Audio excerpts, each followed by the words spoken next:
બાલવાટિકામાં આપણે ફુગ્ગા ફૂલાવાની એક્ટિવિટી કરી. પછી હવે એનાથી રમત રમીશું. ચલો એક એક ફુગ્ગો લઈ લો.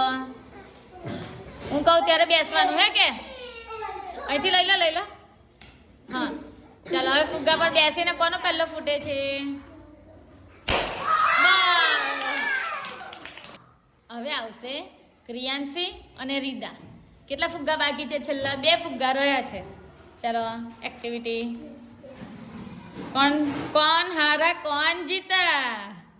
ક્રિયાંશી કે રીદા? ફોડો કોનો ફૂટ્યો? રીદા. હવે રમત રમવા આવશે ઉમર ને મુસ્તકીમ. ચાલો ફુગ્ગા લઈ લો. એક સાથે ઊભા રહો. એક સાથે બેસવાનું. હા બેસો.